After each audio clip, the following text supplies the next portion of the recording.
사사기 1장 1절부터 10절입니다. 여호수아가 죽은 후에 이스라엘 자손이 여호와께 여쭈어 이르되 우리 가운데 누가 먼저 올라가서 가나안 족속과 싸우리이까. 여호와께서 이르시되 유다가 올라갈지니라. 보라, 내가 이 땅을 그의 손에 넘겨 주었노라 하시니라. 유다가 그의 형제 시므온에게 이르되 내가 제비 뽑아 얻은 땅에 나와 함께 올라가서 가나안 족속과 싸우자. 그리하면 나도 네가 제비 뽑아 얻은 땅에 함께 가리라 하니, 이에 시므온이 그와 함께 가니라. 유다가 올라가매 여호와께서 가나안 족속과 브리스 족속을 그들의 손에 넘겨주시니 그들이 베색에서 10,000명을 죽이고 또 베색에서 아도니 백색을 만나 그와 싸워서 가나안 족속과 브리스 족속을 죽이니 아도니 베색이 도망하는지라. 그를 쫓아가서 잡아 그의 엄지손가락과 엄지발가락을 자르매 아도니 베색이 이르되 옛적에 70명의 왕들이 그들의 엄지손가락과 엄지발가락에 잘리고 내 상 아래에서 먹을 것을 줍더니 하나님이 내가 행한 대로 내게 갚으심이로다 하니라. 무리가 그를 끌고 예루살렘에 이르렀더니 그가 거기서 죽었더라. 유다 자손이 예루살렘을 쳐서 점령하여 칼날로 치고 그 성을 불살랐으며 그 후에 유다 자손이 내려가서 산지와 남방과 평지에 거주하는 가나안 족속과 싸웠고 유다가 또 가서 헤브론에 거주하는 가나안 족속을 쳐서 세세와 아이만과 달메를 죽였더라. 헤브론의 옛 이름은 기럇 아르바였더라. 아멘.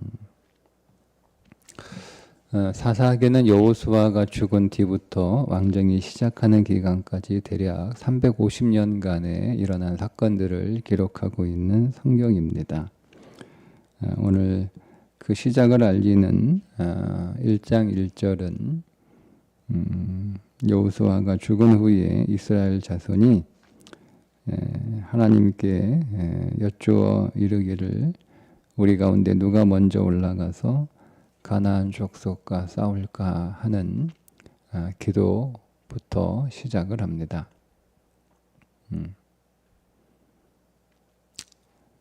그런데 사사기 맨 마지막은 뭐라고 끝나냐면 자기 소견에 옳은 대로 살았다, 이렇게 끝납니다.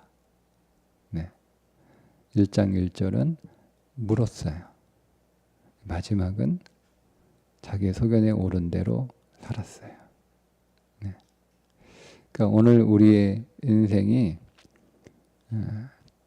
처음부터 하나님께 묻고 과정에서도 하나님께 묻고 마지막도 하나님께 물어야 되는 거예요. 그러니까 여호수아가 바로 죽은 바로 뒤에는 그런 하나님을 의지하고 하나님의 통치 아래서 살아가는 삶을 살아갔는데 이것이 시간이 지나면서 결국 어떻게 되었다는 거죠? 자기 소견에 옳은 대로 사는 삶이 되었다는 거예요. 그게 사사기예요. 그러니까 처음부터 여호수아가 죽은 뒤에 처음부터 그렇게 된 게 아니라 점점 자기 소견에 옳은 대로 살아가는 삶들을 보여주고 있는 게 사사기고, 그렇게 자기 소견에 옳은 대로 살았을 때 어떤 결과를 맞이하게 되는가를 보여주는 것이 사사기 12사사의 사건들을 통해서 보여주고 있는 내용들입니다. 자, 첫 번째 이제 물어보는 질문은 어느 지파가 먼저 올라가서 가나안 족속과 싸우리까, 이렇게 하는 질문인데요. 가나안 전쟁은 총 3단계로 이루어집니다. 첫 번째 단계는 온 이스라엘 백성들이 하나로 힘을 합쳐서 가나안의 주요 성읍들을 공격해서 점령하는 단계, 1단계.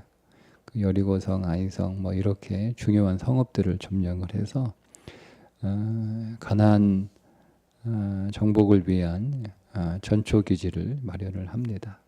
2단계는 이제 각 지파에게 땅을 분배해 줍니다.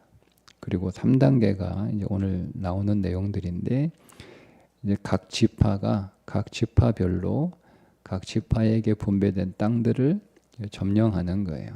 그러니까 1단계 가나안 땅에 들어와서 하는 정복 전쟁은 전 지파가 함께 힘을 합쳐서 주요한 성읍들을 점령하는 전투였다면, 3단계 정복 전쟁은 각 지파별로 각 지파에게 주어진 땅들을 전쟁에서 정복하는 그런 단계입니다. 그러니까 어느 지파가 제일 먼저 그 일을 시작하느냐가 중요하겠죠. 첫 번 지파가 승리를 하게 되면 다른 지파들도 자신감과 용기를 얻어서 정복 전쟁을 잘 수행을 할 테고, 처음에 지파가 만약에 실패하게 되면 다른 지파들도 사기가 떨어져서 그 전쟁에 나쁜 영향을 끼칠 거니까, 그래서 처음 전쟁을 시작을 해서 승리하는 지파가 굉장히 중요하기 때문에 지금 하나님 앞에 물어본 거예요. 그래서 하나님께서 지목하신 지파는 유다 지파입니다. 유다 지파가 제일 먼저 한번 해봐라. 근데 유다 지파로 하나님이 정하신 이유가 있습니다. 3가지 이유인데, 첫 번째는 야곱이 마지막 그의 12아들들을 축복하면서 유다 지파에게 홀이 유다 지파에 있다, 이렇게 축복을 하죠. 창세기 49장 10절에 이스라엘의 홀이 유다에게 있다, 이렇게 축복을 하기 때문에 유다 지파가 제일 먼저 전쟁을 시작하는 이유가 되고, 두 번째는 유다 지파가 수적으로 제일 많습니다. 제일 많은 지파이기 때문에 또 한번 먼저 해라 말씀을 하신 것 같기도 하고, 세 번째는 유다 지파의 족장이 누구냐면 갈렙입니다. 그러니까 갈렙이 가나안 정탐을 40일 하고 나서 긍정적으로 보고했던 사람 가운데 한 명이잖아요. 10명의 사람들은 불가능하다. 우리는 그들이 보기에 메뚜기다. 그렇지만 갈렙은 하나님이 기뻐하시면 가능하다. 그들은 우리의 밥이다. 이렇게 보고했던 사람이기 때문에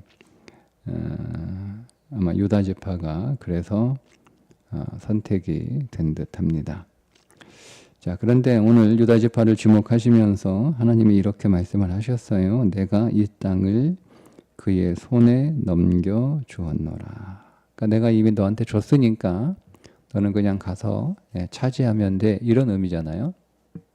그런데 실제적으로 유다 지파가 자기에게 분배받은 기업을 완전히 정복했을 때는 다윗 때입니다. 다윗 때.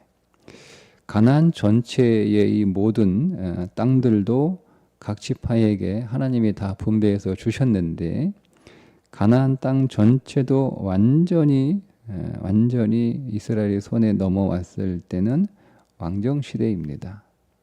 그러니까 350년이 지나고 난 뒤에, 한참 지나고 난 뒤잖아요.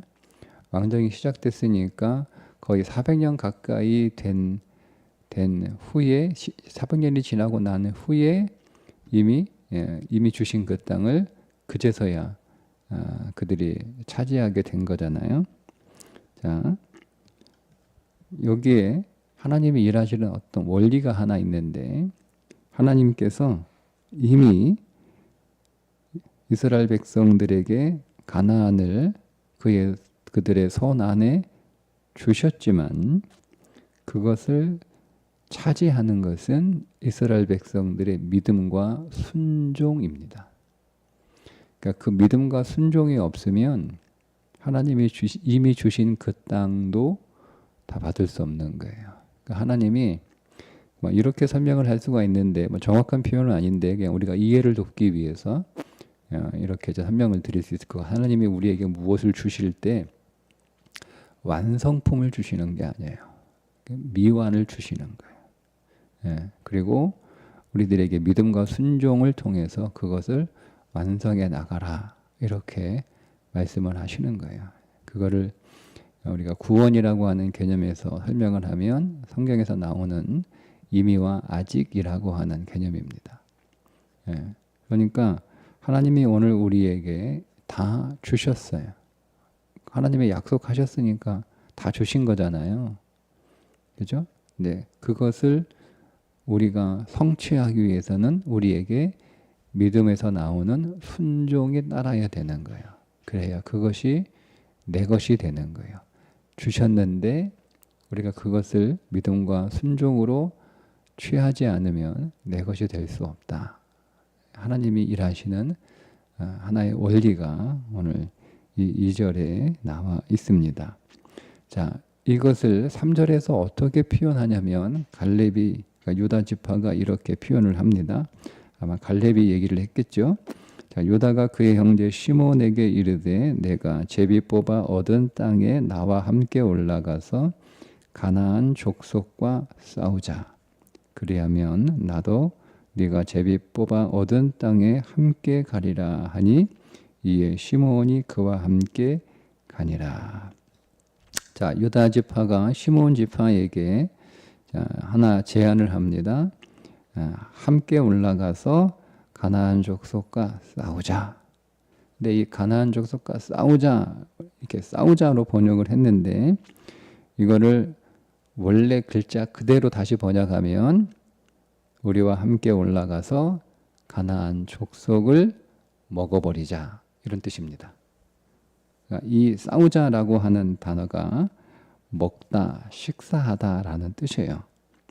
이 단어가 언제 한번 나왔냐면 민수기 14장 9절에 뭐라고 얘기하죠?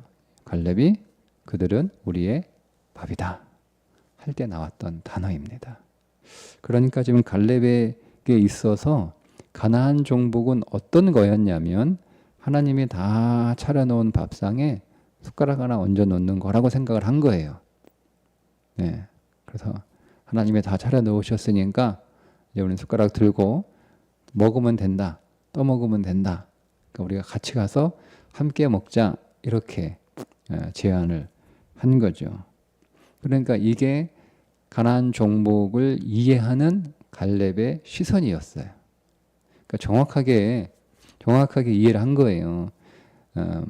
이 땅을 너희 손에 붙이셨다라고 하신 그 하나님의 말씀의 의미가 무엇인지를 우리가 가만히 있으면 하나님이 우리 손에 쥐어주시는 게 아니라 이제 내가 네 거로 만들어 놨으니까 각 지파에 이름표를 다 붙여놓은 거잖아요. 이거는 유다 지파 거다라고 이름표를 다 붙여놨으니까 가서 그냥 너희들이 차지하면 되는 거야. 이게 하나님이 일하시는 방식인데 우리가 믿음을 잘못 오해하면 하나님이 우리 손에까지 쥐어주는 것이라고 생각을 하는 거예요. 그러니까 우리의 이름표가 거기에 붙어 있음에도 불구하고 우리는 하나님이 우리에게 주시는 그 은혜를 잘못 이해해서 내 손에다가 쥐어주는 것이라고 생각을 하니까 그냥 손에 쥐어주시기까지만 기다리고 있는 거죠. 가서 믿음으로 싸우지 않는 거예요. 예. 그러니까 하나님이 우리의 이름표를 붙여놨고 우리는 그것을 믿는 믿음 안에서 가서 그냥 우리가 우리 손으로 취하면 되는 거예요. 그래서 항상 하나님 오늘 우리와 함께 일하신다라는 말이 무슨 말이겠어요? 함께 일하신다는 말. 글자 그대로 함께 일하는 거예요. 하나님도 일하고 나도 일하는 게 함께 일하는 거지. 하나님이 일하는 곳에 내가 함께 가 있어서 우리는 그냥 뒷짐지고 있고 하나님만 일하는 거 구경하고 있는 게 함께 일하는 게 아니에요. 함께 일하는 건 글자 그대로 하나님도 일하시고 나도 일하는 거예요. 그게 함께 일하는 거예요. 그러니까 하나님의 일하심에 우리를 동참시키는 거죠. 왜 그렇게 하시느냐? 하나님이 그냥 어차피 이름표 붙여놓은 거 우리 손에 쥐어주면 얼마나 좋겠냐라고 생각하겠지만 그러면 하나님이 모든 일하시는 목적이 하나 있어요. 하나님의 사람을 창조한 목적이 있어요. 그건 하나님의 영광을 나눌 대상을 하나님이 만드신 거예요. 사람을 부려먹으려고 만드신 게 아니에요. 하나님은 사람을 만드신 목적이 하나님의 그 영광을 나눌 대상을 하나님이 만드신 거예요. 그게 하나님의 사람을 창조한 목적이에요. 예. 그러니까 하나님을 찬송하게 한다라고 하는 말이 우리가 하나님의 영광에 참여하게 되어서 하나님 앞에 감사하다는 뜻이에요. 예. 그러니까 하나님이 다 일하시고 하나님이 그 영광을 다 취하시는 것을 하나님께 영광을 돌린다라고 오해하시면 안 돼요. 우리가 하나님께 영광을 돌리는 건 우리가 하나님이 하시는 그 영광스러운 그 일에 우리를 하나님이 참여시켜 주셔서 그 하나님의 영광스러움을 우리도 갖게 하시는, 그래서 우리가 하나님의 그 은혜로 말미암아 우리도 하나님의 영광을 입게 되었다는 것을 감사하여 하나님께 영광을 돌리고 그 하나님을 찬양하는 거예요. 그러니까 우리에게는 영광은 없고 하나님께만 영광이 있어서 그 하나님의 영광을 찬양하는 것이 영광을 돌리는 게 아니고, 하나님이 우리에게 그분의 영광을 주셔서 하나님의 영광을 입게 되는 것을 감사하여 그 하나님의 하신 일을 찬송하고 그분이 그렇게 영광스러운 분이다라고 하는 것을 노래하는 거예요.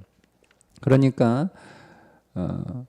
하나님께 영광을 돌리는 것 없이 그게 마치 내가 한 일이라고 나만을 자랑하는 것을 문제 삼는 거지. 하나님의 영광을 입은 그 나의 삶을 세상에 드러내는 것을 자랑이라고 보지 않아요. 그러니까 우리가 자랑과 영광을 잘 구분하셔야 되는 거예요. 개념을. 예.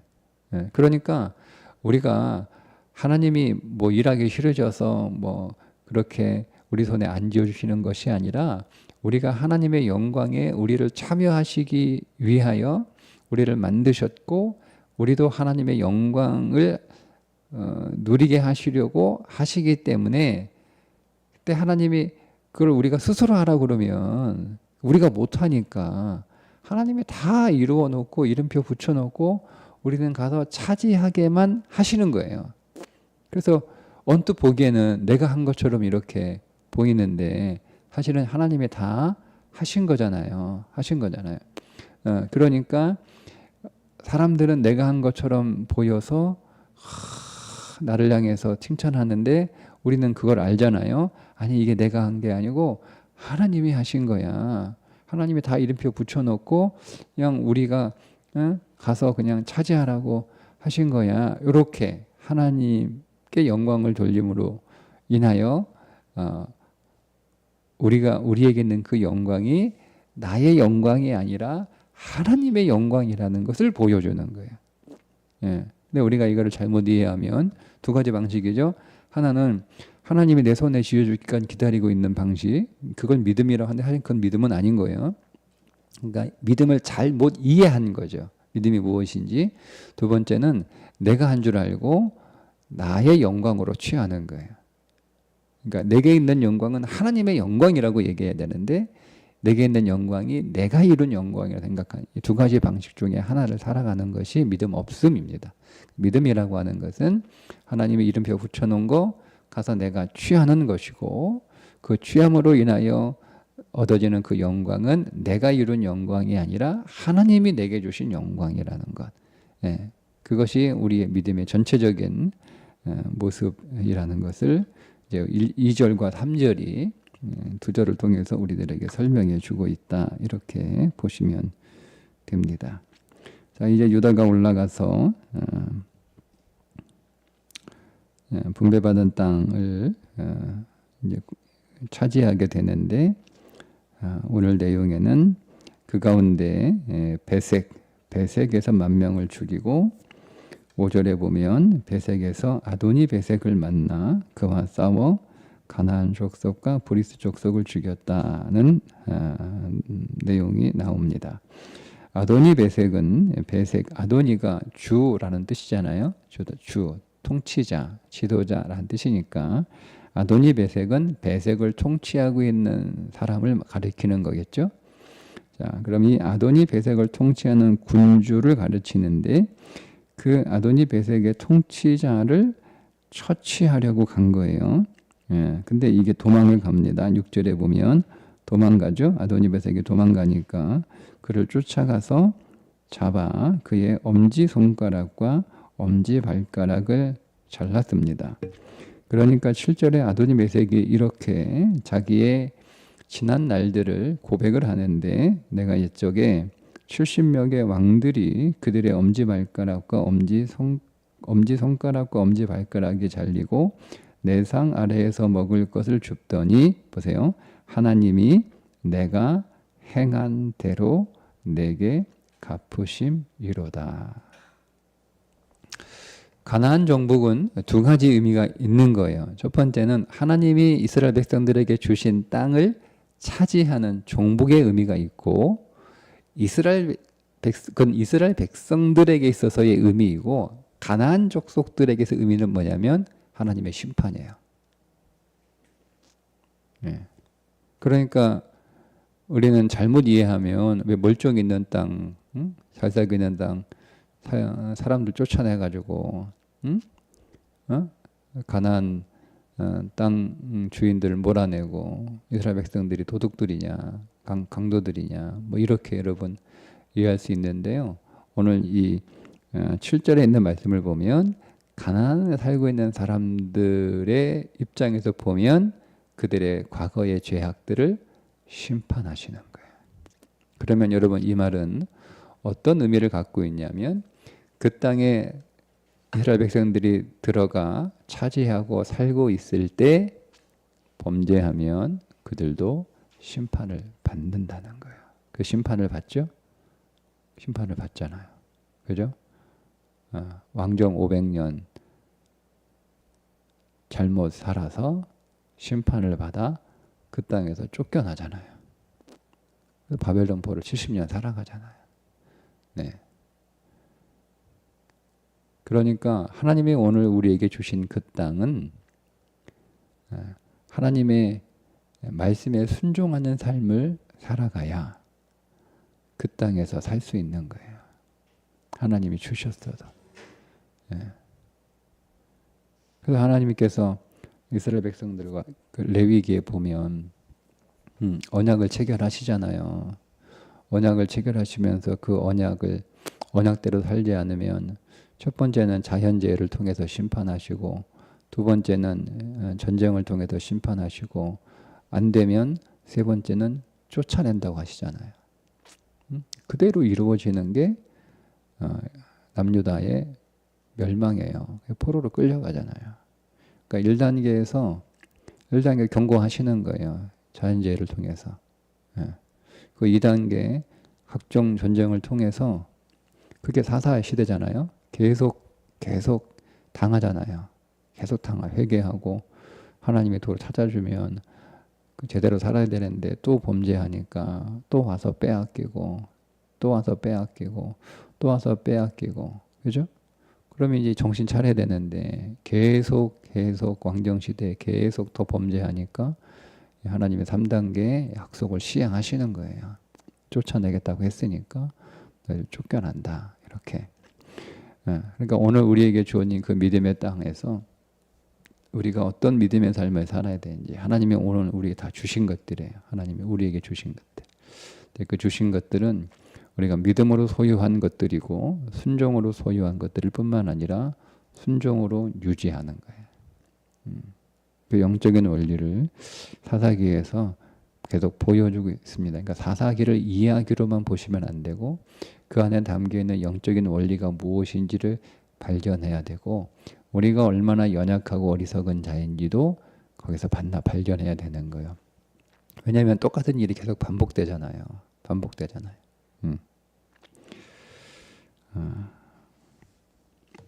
자 이제 남유다가 하나하나 점령한 것들을 8절부터 10절까지 기록하고 있습니다. 자 9절에 산지와 남방과 평지를 차지하고 자, 마지막 10절에 이렇게 말씀하죠. 유다가 또 가서 헤브론에 거주하는 가나안 족속을 쳐서 세세와 아이만과 달메를 죽였더라. 헤브론의 옛 이름은 기럇 아르바였더라. 이 세 인물은 과거 가데스 바네아에서 파견된 정탐꾼들이 헤브론에서 본 아낙 자손들의 이름이고 그들을 통해서 간담이 선을 했다라고 기록하고 있습니다. 근데 그들을 다 죽이고 차지했다라고 기록하면서 지명을 얘기해 주는데 헤브론인데 그 헤브론의 옛 이름은 기럇 아르바라는 겁니다. 기럇 아르바라고 하는 말의 뜻은 네 개로 된 마을이라는 뜻인데, 그러니까 네 개 동네가 하나로 합쳐져서 기럇 아르바가 된 거잖아요. 근데 요게 이름을 바꿔요. 헤브론으로 바꾸는 거예요. 헤브론이 연합, 결합이라는 뜻입니다. 자, 보세요. 그러면 유다가 누구와 연합하여, 누구와 결합하여 싸운 거예요? 오늘 말씀은 두 가지를 보셔야 되는데, 하나는 유다가 시므온과 연합하여 싸우죠. 그죠? 그죠? 네. 그러면 그래서 헤브론 연합하여 서로 결합하여 힘을 합쳐 그 땅을 차지했다. 그래서 헤브론이다. 이런 의미도 있지만, 자, 유다는 예수 그리스도를 예표하는 모형이에요. 그죠? 유다 지파에서 예수 그리스도가 오시니까, 그러면 그 예수 그리스도와 누가 함께 힘을 합친 거예요? 시몬이 함께 힘을 합친 거예요. 그러니까 이렇게 얘기하잖아요. 네가 나와 함께 가서 싸우면 나도 너와 함께 가서 싸우겠다. 그죠? 보세요. 하나님의 일에 우리가 동참하고 그분의 일에 우리가 연합하고 함께하면 그 일들이 성취가 되는 거예요. 그러니까 우리가 하나님의 일에 동참할 뿐만 아니라 하나님도 오늘 우리에 동참하는 거예요. 나중에 유다가 시몬 지파 점령할 때 함께 할 테니까. 그러니까 이게 믿음의 원리는 계속 제가 같은 이야기 하는 거예요. 이 땅을 네 손에 붙였다. 그 땅은 우리에게 밥이다. 다 차려놓은 숟가락은 얹으면 된다. 그래서 그 말이 헤브론 기럇 아르바 함께 싸우는 거다. 함께 연합하는 거다. 함께 결합하는 거다 하는 거예요. 그러니까 이 말은 우리가 하나님의 사역들을 함께 동역해야 된다는 의미도 있고, 우리가 함께 동역하는 이유가 뭐냐? 우리가 하나님과 함께 동역하는 영적인 원리로 우리의 삶이 운영되기 때문에, 우리가 하나님의 일에 동참하면 하나님도 오늘 우리에 동참해 주셔서 우리의 일들을 이루시는 그 원리가 우리 가운데 있으니까, 우리는 그 원리 안에서 우리도 함께 일하고 함께 사역하고 함께 동역한다라는 거예요. 다 그러니까 연결되는 거잖아요. 그죠? 그러니까 오늘 우리의 삶은 하나님이 오늘 우리 안에서 일하시는 일에 우리가 그분과 연합하여 그분과 함께 동역하는 것이고, 또 하나님은 또 오늘 우리의 일에 우리와 함께 동역하셔서 우리의 일을 함께 이루어 가시는 겁니다. 이 함께가 굉장히 중요한 단어예요. 십자가에서 예수님이 우리 대신 죽으셨을 뿐만 아니라 우리와 함께 죽으셨죠. 그죠? 네. 대신과 함께가 십자가의 원리예요. 근데 이거를 정확하게 우리의 삶 속에 적용할 수 있어야 됩니다. 그게 주님이 오늘 우리를 대신하여 일하시지만, 하나님이 대신하여 싸우시고 이미 그 땅을 주신 거잖아요. 그렇지만 그 땅은 하나님과 함께 차지하는 거예요. 네. 그러니까 우리 동일한 원리죠. 하나님이 오늘 우리에게 모든 것들을 다 이루어 주시겠다고 약속하신 것이고, 하나님이 다 대신 다 성취하신 거예요. 우리는 그것을 소유하기 위해서 주님과 함께 일하는 겁니다. 그러니까 오늘도 그 주님과 함께 하는 하루가 되시기를 주님의 이름으로 축복합니다. 기도하겠습니다. 하나님 아버지, 오늘도 우리 안에 이 놀라운 영적인 진리를 다시 한번 말씀해 주셔서 감사합니다. 오늘도 주님께서 우리의 이름표를 다 붙여놓은 하나님의 선물, 우리가 가서 우리의 손으로 취하는 믿음의 날, 순종의 날이 되게 해 주옵소서. 오늘도 우리의 모든 삶이 주님과 함께하는 하루가 되기를 원합니다. 오늘도 이 믿음의 영적 진리 안에서 승리하는 날이 되게 해 주옵소서. 예수님의 이름으로 기도합니다. 아멘.